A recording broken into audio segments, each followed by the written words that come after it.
Unlike food, pharmaceuticals, aviation, or financial services, theme parks in the United States are not federally regulated. There is no federal agency that inspects a roller coaster before the first passenger boards. Regulation is entirely state by state, and the variation is substantial enough to change the economics of your site selection. New York State's Department of Labor handles amusement device permitting, including annual renewal cycles and mandatory third-party inspection reports before a ride can operate. Oregon's Building Codes Division runs a separate amusement ride services permitting framework. Texas has its own inspection regime. Several states have requirements that are, in practice, minimal. Your regulatory exposure is almost entirely a function of your jurisdiction, which means it's also your first major strategic decision before you purchase a single acre. Zoning is the second wall. Any new greenfield park almost certainly requires a special use permit, which triggers public hearings, environmental impact studies, traffic studies, and conditional approvals that can materially change the project's permitted footprint between the day you sign the land purchase agreement and the day you break ground. Budget 2 to 4 years for entitlement on a major new property, 12 to 18 months for a meaningful expansion of an existing site. Every individual ride requires its own operating permit, renewed annually, accompanied by a third-party inspection report and current proof of insurance. General liability insurance for a park with major coasters typically runs $2 million to $5 million annually in premiums for a small to mid-size operator, and that number is moving higher in the post-2021 environment, following several large civil verdicts. If you carry a serious incident on your claims history, you may find carriers unwilling to underwrite you at any premium. That is not a theoretical risk. That is a documented outcome for smaller operators following fatalities. Stack the federal absence, the state inspection regime, the zoning process, the annual permits, the F&B health licenses, the ADA compliance requirements, and the separate water operation health department permits, and your pre-opening compliance runway from site acquisition to first paying guest is 36 to 60 months for a new mid-size park, assuming no neighboring property owner files a legal challenge and no environmental review escalates. You don't build a park. You buy into an existing operator, or you acquire distressed assets at the right moment in the cycle. The most concrete recent example is the Six Flags post-merger divestiture. Following the Cedar Fair Six Flags merger's July 2024 close, the combined entity announced the sale of 7 parks to a newly formed entity, Parkside Attractions Group, for approximately $330 million in an all-cash transaction expected to close in 2026. 7 operating parks with existing permits, established visitor flow, and running infrastructure. The implied per-park price, $47 million. That's mid-tier cost without the entitlement timeline. Alternatively, look at the debt side of distressed operators. The merged Six Flags entity entered 2024 carrying $2 billion in combined debt, the structural inheritance of 2 separately leveraged companies now servicing one unified obligation. Parks that are operationally profitable but over-leveraged become acquisition targets for buyers who can recapitalize the balance sheet. You buy the operations, you restructure the debt in a negotiated transaction, and you skip 48 months of entitlement work. The parks run through the closing. This is how private equity moves in this space, not by building, but by acquiring when an operator borrowed against 2019 attendance, and is now servicing that debt against 2024 numbers. The Family Entertainment Center is the true entry point for most private capital, an indoor facility with go-karts, laser tag, VR, and F&B. Build cost $3 million to $8 million. Zoning is commercial. Permitting is weeks. You are not in the same business as Six Flags, but you are competing for the same 3 hours of a Saturday afternoon. A theme park is not a ride business. The rides are the reason people drive past the front gate. They are not the reason the park makes money. Here is the simplest version of the mechanism. A state fair charges $15 to enter. Inside, a funnel cake costs $12. The dart throw game charges $5 per attempt. The photo stand charges $25 for a print that costs $1.40 to produce. The admission was the hook. Everything inside the fence is the actual business. A theme park runs the same extraction, except the fence is permanent. There are no outside vendors competing on price, and you have spent decades training your visitors to associate that enclosed environment with reward. At a small regional park with 300,000 annual visitors, if your average per capita total spend is $40, $15 gate, $15 food, $10 games and merchandise, you are generating $12 million in top-line revenue annually. Operating costs at small park scale typically run 80 to 85% of revenue. Labor, utilities, ride maintenance, insurance, marketing, and seasonal staffing. Net operating income before debt service, $1.8 to $2.4 million. On a $25 million acquisition financed at 7.5% over 15 years, annual debt service alone is approximately $2.8 million. You are cash flow negative until you either grow attendance, raise per capita spend, or refinance. At institutional scale, the math is different. Universal Studios Japan reported average revenue per visitor of approximately $82. The combined Cedar Fair Six Flags entity posted $1. $35 billion in Q3 2024 revenue across 21 million guests, roughly $64 per visit. Legacy Cedar Fair Parks, the quarter before the merger closed, reported EBITDA of $205 million on $572 million in revenue, a 35% EBITDA margin. The distance between running a small park and operating at that margin is measured in decades of compounded reinvestment. Every year you don't add a new signature attraction, your repeat visitor rate declines. Every year it declines, you spend more on marketing to replace lost regulars with first-timers who come once, pay rack rate, and don't return. The ancillary mix, F&B, retail, photo, VIP experiences, accounts for 30 to 60% of total revenue at well-run parks. Tickets are purchased once per visit. Corn dogs are purchased 3 times per visit. Price the corn dogs. On August 17, 2016, at the Schlitterbahn Water Park in Kansas City, Kansas, Caleb Schwab, 10 years old, the son of a Kansas state legislator, was killed on a water slide called the Verrucht. The slide was 17 stories tall and had been marketed as the tallest water slide in the world. Caleb was riding with 2 adult women when the raft went airborne on the second hill and a restraining net severed his neck. He was decapitated on the attraction.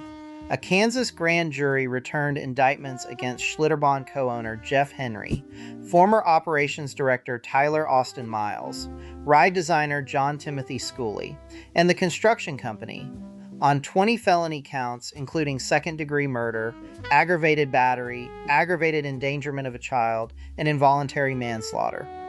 In 2019, District Court Judge Robert Burns dismissed all criminal charges. The judge ruled that the state had committed grand jury abuse. Prosecutors had presented a fictionalized and misleading video reconstruction, submitted misleading expert testimony, and introduced evidence about an unrelated death on a dissimilar ride at a different Schlitterbahn location in a different state. Jeff Henry faced no conviction. Tyler Miles faced no conviction. The Schwab family received approximately $20 million in civil settlements.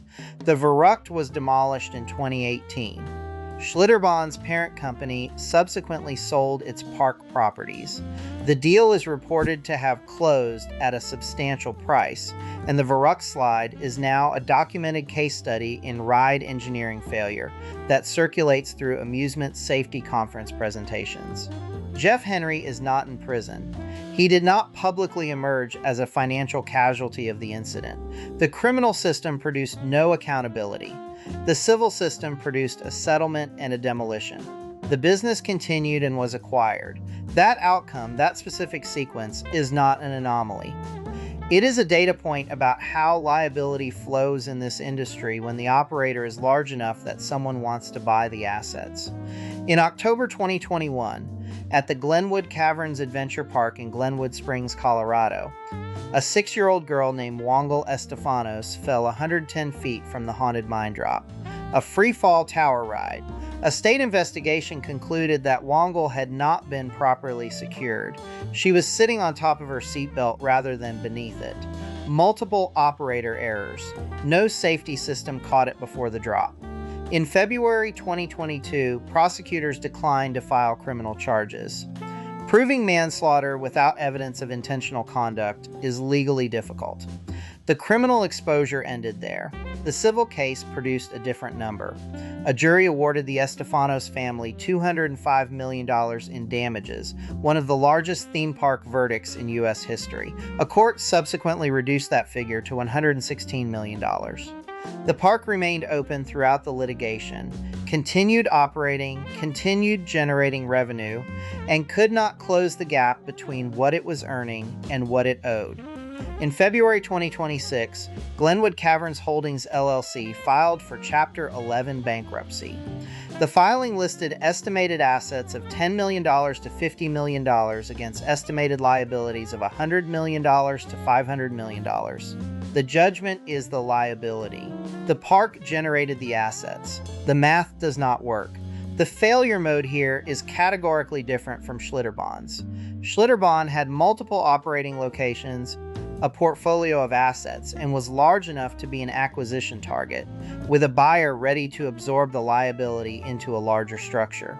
Glenwood Caverns was a single location mountain park, no portfolio depth, no acquirer waiting. One judgment, one location, one outcome. Both cases involved a child's death. Both involved operator failure on a specific ride. Both ended without criminal conviction. In one, the operator's assets were acquired, and the business continued. In the other, the business filed for bankruptcy 5 years after the incident. The variable that separated them was scale, and how many revenue-generating locations you have when the judgment arrives. 1. You are in the liability management business that happens to operate rides. Every capital decision, what ride to add, what inspection cycle to run, what staffing level to maintain on a slow Tuesday, is also a liability decision. 2. Single site operators have no floor. When the incident happens, not if, you have one property generating revenue to service the outcome. Multi-site operators can absorb a single location closure into a portfolio.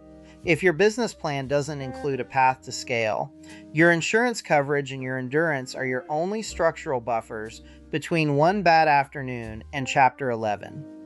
3. The absence of federal regulation is not a permissive environment. It is a jurisdiction lottery. Your risk profile is set by which state you're in, which county you permit through, and which judge gets assigned to your civil case. That is not a risk you can mitigate. It is a risk you accept when you choose the site. 4. Deferred maintenance is deferred liability. Every ride component passed its inspection interval, every harness through one more season than the manufacturer recommends, every sensor that trips and gets reset instead of replaced. These are not accounting line items. They are scheduled events waiting for a date. The single biggest existential threat to the theme park business model is not a lawsuit, a bad season, or a 15% rise in minimum wage. It is attendance growth that fails to keep pace with the debt load servicing it. The merged Cedar Fair Six Flags entity entered 2024 with $5.2 billion in combined debt. The consolidation logic was sound. Eliminate duplicated corporate overhead, cross-sell season passes across a larger network, and service the combined debt with blended EBITDA from 41 parks. That math works when attendance grows. It becomes dangerous when the consumer discretionary cycle turns. Theme parks are not recession-proof. They are luxury experiences priced at middle-class incomes, marketed to households already managing housing costs and credit card balances. When discretionary budgets compress, park visits decline before streaming subscriptions and long before grocery spending.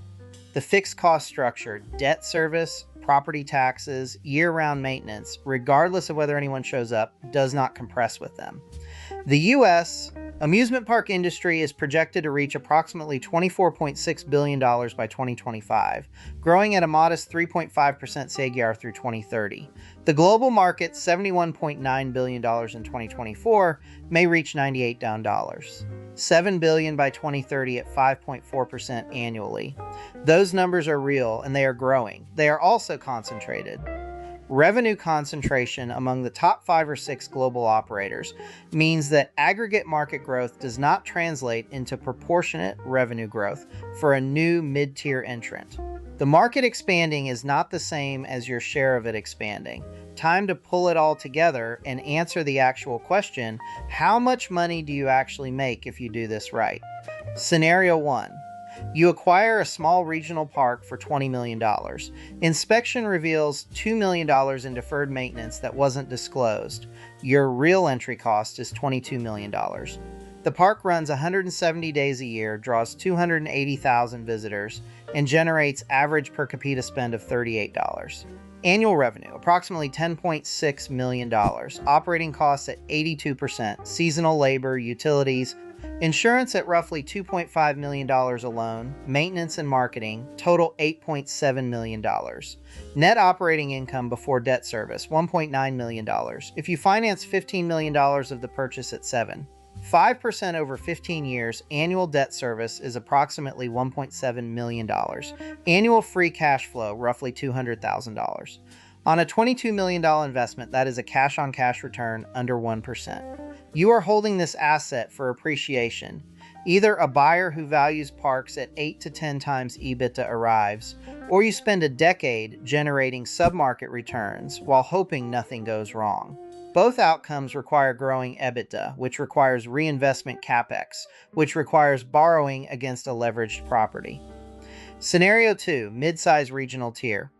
You pay $140 million for a park drawing 1 million annual visitors, a mix of season pass holders and day guests, 5 coasters, attached water park. Per capita average spend, $62. Annual revenue, $68.2 million. EBITDA at a 20% margin, which is achievable but requires disciplined ancillary pricing and controlled labor costs, is $13.6 million. Debt service on $100 million finance at 6.5%, approximately $10. $7 million annually. Free cash flow before reinvestment CapEx, $2.9 million. Competitive reinvestment. 1 new signature attraction every 3 to 4 years at $10 to $20 million. Amortizes to $3 to $5 million in annualized CapEx spend. In a realistic base case, you are cash flow neutral for the first decade. Your thesis is not income. Your thesis is that at exit, your $13.6 million EBITDA at an 8 to 10 times multiple values the business at $109 to $136 million. You paid $140 million. You have potentially returned less than your entry price after 10 years of operational work, debt service, and capital reinvestment, unless attendance and per capita spending grew materially above your acquisition assumptions. The people making serious money in theme parks bought land in the 1970s and 1980s when it was cheap and competition was sparse, or they are running the institutional platforms today that everyone else is trying to sell into. Everyone in between is operating an infrastructure business with catastrophic tail risk, a decade-long payback, and an exit that depends on whether a larger operator decides your asset fits their portfolio strategy. So, you want to own a theme park, you can. And if you do it right, if you acquire the right distressed asset, manage the liability exposure, keep the rides maintained and the harnesses inspected, and avoid becoming a single location operator facing a 9-figure civil judgment, you might, after a decade, sell to a private equity buyer who will run the same analysis and do the whole thing again. Somewhere in Veneta, Oklahoma, there is a gravel road and a fence where a $2.5 billion theme park was supposed to stand. The sole investor, 91-year-old Gene Bicknell, lost $60 million. The men he funded allegedly sent him daily text messages written to appear as if they were from God, admonishing him to obey without question.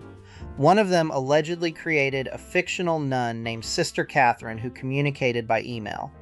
The only things that were ever physically built were the gravel road and the fence. If this channel helps you read the actual numbers before you trust the pitch, subscribe.